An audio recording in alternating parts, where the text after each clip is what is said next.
자, 한 택시기사가 아주 황당하고 듣기만 해도 정말 화가 나는 피해를 당했습니다. 무슨 일인지 한번 들어보시죠. 택시기사 권모 씨는 기존 대출이자를 더 싸게 해준다는 말에 자신을 금융감독원 직원이라고 소개한 한 남성을 만났습니다. 권 씨는 이 남성을 자신의 택시에 태우고 50m 앞에 파출소가 있으니 실제 금감원 직원이 맞는지 신분 확인을 요구했는데요. 권 씨의 요구에 남성은 태연하게 파출소로 동행했습니다. 잠시 뒤 파출소에서 나온 권 씨는 2,500만 원의 뭉칫돈을 남성에게 건넸습니다. 하지만 며칠 뒤 권 씨는 철석같이 믿고 있었던 금감원 직원이 보이스피싱범이었다는 사실을 뒤늦게 깨닫게 됐습니다. 끝까지 의심을 풀지 않고 파출소에 직접 찾아가기까지 했던 권 씨. 그는 대체 왜 이 사기를 끝내 피하지 못했던 걸까요? 야, 이 보이스피싱을 파출소 앞에서 당했다고요? 허허, 이거 다시 한번 좀 내용을 정리해 주시죠. 네, 이 피해를 당한 택시기사 권 씨는 지난 5월 27일 자신을 금융감독원 직원이라고 소개하며 기존 대출이자를 더 싸게 바꿔주겠다는 남성을 만났습니다.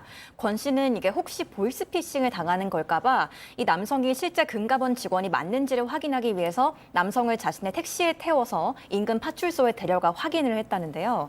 이 남성은 태연하게 파출소로 동행했고 잠시 뒤에 권 씨는 파출소에서 나와서 뭉칫돈 현금 2,500만 원을 남성에게 건넸다고 합니다. 그리고 사흘 뒤에는 현금 1,500만 원을 추가로 또 건넸는데요. 결국 권 씨는 현금 4천만 원을 보이스피싱 조직에 털린 게 됐습니다. 야, 팀장님. 이 팀장님한테 이런 거 좀 여쭤보면 좀 곤란하실 수도 있을 것 같은데 파출소 앞에서 눈 뜨고 코를 베었어요. 그러니까 저 범인이 호랑이 굴을 들어가는데 빠져나온 거네요. 결론적으로 5월 27일 날 2,500만 원을 건넬 때 파출소 갔다가 나오면서 파출소 앞에 돈을 건넸다는 거예요. 사흘 후에 또 1,500만 원을 건넸는데 물론 파출소하고 떨어져 있지만 파출소 근방이에요. 그렇다고 한다면은 당시 경찰관들이 사실은 우리가 교육을 시키거든요. 금감원 직원은 돈을 받지 않거든요. 그럼요. 기본적인 거를 그렇습니다. 교육을 시켰을 텐데 왜 저걸 몰랐을까? 이 범인이 상당히 간도 클 뿐만 아니라 상당히 기술자네요. 감히 그 경찰서에 파출소 가가지고 나와서 돈을 받았다 2번씩이나? 이런 범인은 확실하게 잡아야 되는데 참 안타깝습니다. 김 기자, 제가 좀 궁금한 게 지금 저희가 뭐 자주 소개해드리지만 택시 기사님들도 또 그리고 은행 창구 직원들도 딱 뭔가 현금을 막 이러면은 딱 전화해가지고 수거책들 여러 명 잡았잖아요. 근데 세상에 경찰들이 좀 이해가 안 갑니다, 이게. 이 사건이 발단부터 좀 설명을 드리면요. 지난 5월 27일 오전 9시쯤 권 씨에게 전화 한 통이 걸려옵니다. 캐피탈에서 빌린 2,500만 원을 저렴한 이자로 바꿔주겠다는 은행 상담원이었는데요. 거절할 이유가 없었던 권 씨는 그렇게 하려고 했지만 정작 캐피털 측에서 안 된다고 거부했답니다. 그러자 권 씨와 처음 통화한 상담원은 권 씨에게 금감원 콜센터 1332에 직접 민원을 넣으면 해결될 거라고 알려줬고 권 씨가 바로 1332에 전화를 걸어서 자초지종 설명을 하니까 금감원 직원은 캐피탈 대출금을 먼저 갚으면 가능할 거라면서 직원을 보낼 테니 현금을 인출해 전달하라고 한 겁니다. 이에 권 씨는 은행에서 현금 총 4천만 원을 뽑아서 금감원 직원이라는 남성에게 건넸습니다. 자, 저희가 준비한 사진이 있죠. 그거 한번 좀 보여주세요. 예.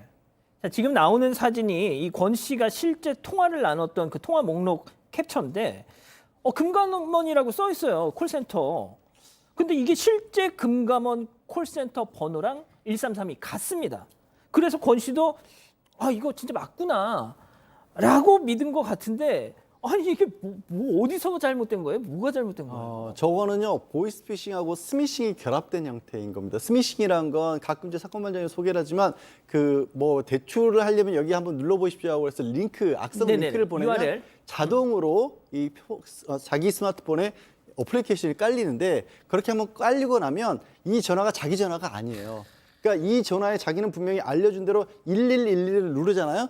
전화는 그 사이에 뭘로 인식하면 2222를 누르고 있는 거예요, 사실은. 그러니까 저 보이스피싱범들이 알려준 전화번호를 눌렀고 실제 그 전화번호가 금융감독원 전화번호가 맞지만 전화가 간 곳은 보이스피싱범들이 기다리고 있는 곳이었어요. 아이고. 그러니까 은행도 그렇고 금감원도 그렇고 전화를 걸어서 저기 금감원이라고 뜨는 것도 저거 이상한 게 예. 사실은 원래 자기 전화번호가 저장이 안 돼 있으면 저 사진에 현대캐피탈 금감원 콜센터라고 안 떠야 됩니다. 아. 본인이 전화를 눌렀는데 왜 저분하고 왜 저기 저렇게 같이 찍혀요? 입력도 안 해놨는데. 그렇죠. 저건 보이스피싱 범들이 미리 준비해놨기 때문에 저렇게 되는 거예요. 야, 진짜 가지고 놀았군요. 그냥 그 앱을 그냥 탁 깔게 해가지고. 하하. 자, 그런데 하지만 다시 좀 원점으로 돌아가죠. 제일 이해가 안 가는 건 그래서 이 권 씨가 뭔가 그래도 좀 찜찜해가지고 파출소를 갔습니다. 그게 중요한 거예요. 의심을 놓지 않은 겁니다. 끝까지. 자, 여기서 체크포인트 짚어보죠. 그냥 돌려보냈다는 겁니다. 예, 승 의원님. 저도 이 부분이 뭐 앞에 있는 아까 우리 경감님하고 팀장님하고도 많은 이야기를 나누었는데 그냥 우리가 파출소라고 이야기하는 곳 제가 두 가지가 반드시 같이 해야 됩니다. 하나는 범인을 잡는 일도 해야 되지만 그 파출소라는 것은 치안 업무도 담당하는 거예요. 무슨 말인가 하면 반드시 범인을 잡는 것뿐만 아니라 범죄를 예방하고 주위에 범죄가 어떤 발생하지 않도록 해야 되는 거라면 이게 채권 출심이 됐건 금감원이 됐건 그 주변에 있는 시민이 와서 나 이런 일이다라고 이야기하면 그걸 1인칭 주인공 시점에서 무슨 일인지를 좀 들여다봤으면 좋은데 사실 정확하게 그 피해자가 금감원 직원인지 확인해 주세요라고 이야기를 했음에도 불구하고 만약 경찰이 그 부분을 확인하지 않았다면 그 부분은 분명히 잘못되었다라고 먼저 제가 말씀을 드리고 만약에 그게 현란한 어떤 채권 추심과 같은 민간의 어떤 그 민사상 분쟁이라 할지라도 적어도 파출소에서는 그러한 어떤 치안의 업무를 하고 있다면 한 번 정도는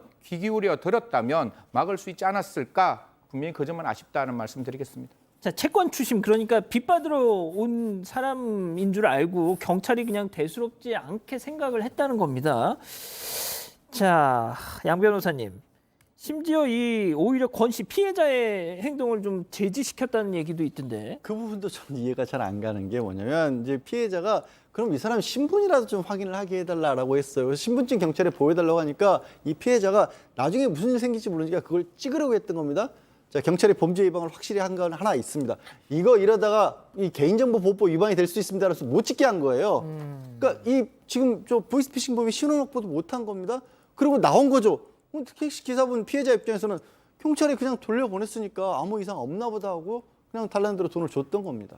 자, 그래서 제가 꼭 한 가지만 말씀드리면 그럼 그 신분증을 확인하자 그랬으면 신분증은 뭔가 국가 공공기관에 있는 거잖아요. 그럼 우리 저 시청자분들하고 우리 여 안에서 수십 번 말했다시피 금감원은 돈을 요구하지 않습니다. 이게 금감원에서 가장 많이 이야기하고 있는 가장 대표적인 슬로건인데 금감원인지 확인해달라고 그러고 채권 출심 얘기가 나오면 왜 경찰분이 그 말에 귀를 안 기울였을까라는 거는 진짜 이해되지 않습니다. 예, 알겠습니다. 자, 일단 이게 경찰의 입장이 지금 좀 궁금한데요. 뭐라고 얘기를 하는지 그 해당 파출소 관계자 얘기 한번 직접 들어보시죠. 조금이라도 저리 전환 대출이라든지 대면 편취에 한마디라도 했으면 우리가 적합도 대출을 했을 건데 대출금이 상한 문제로 봤기 때문에 전혀 우리는 그 도시피싱이라고 생각지 말했습니다. 그때가 현장에 좀 위협한 부분이 있었다고 해야 돼서는 제가 더 이상 거기에 대해서 드릴 말씀은 없습니다. 팀장이 일단 뭐 저렇게 인정은 하네요. 자기들이 미흡했다고. 예. 그렇습니다. 제가 보기에는 저 민사관계는 개입하는 게 원칙이지만 기본적으로 경찰관계 교육을 받습니다. 저는 보이스피싱 교육 받기 때문에 경찰에 와가지고 그 금감원 직원을 신분을 확인해달라면 확인할 수는 있습니다. 확인해보는 거고 또 그리고 경찰 파출소 앞에서 뭉치돈을 줬다 그러면 당연히 의심해야 되는데 왜 저런 의심을 안 했을까? 아무래도 저 교육을 저분들이 잘 안 받았든지 그 교육 중요성을 몰랐던 것 같고요. 또 그리고 제가 보기에는 경찰이 판단해가지고 보냈기 때문에 권씨는 믿은 거 아닙니까 저거를. 근데 민사관계를 하더라도 민원이 들어왔으면 금일지에 적어서 확인을 해야 되는데 그것도 안 한 거 보면은 경찰관들이 너무 안이하게 대처하지 않았나. 저런 문제 때문에 지금 권씨는 피해를 봤는데 많이 아쉽습니다. 만약에 우리가 예방도 하는 거 중요한데 스스로 파출소까지 왔는데도 불구하고 그거를 권고조차 못하고 오히려 피해를 그러니까요. 야기시켰다는 것에 대해서는 저 파출소에서는 참 변명이 궁색하기도 하고 본인들이 참 문제가 많다고 생각은 듭니다. 예. 자, 지금 이 피해자 권 씨는요, 전 재산을 날렸습니다. 얼마나 억울하시겠어요. 그분 얘기도 들어보시죠. 내가 현금을 전달할 상인이 이 사람이 건강에서 나왔다니 신부만 좀 확인 좀 해달라. 딱 그 말했어요. 그렇게 일말에 의심을 해가지고 그 사람 데려갔다면 어느 정도 앉혀나 보고 어디서 나왔는가 하기 자세히는 안 물어나 보고 아무 액션도 하나 취하지 않고 장인애들 우리 관할이 아니라는 식으로 정통해서 그런 소리를 하고 그렇게 이야기했는데 내가 더 이상 그래서 무슨 내가 반박을 하겠습니까? 자, 지금 그 파출소 그 CCTV가 1개월이 지나면 지운답니다. 그래서 그 CCTV 영상도 없고 피싱범 그 얼굴, 신원 이런 것도 지금 모르는 상황이어서 이거 검거하기도 상당히 좀 어려운 상황이라고 지금 또 그래서 진짜 참 황당하기도 하고 참 답답한 사건이네요.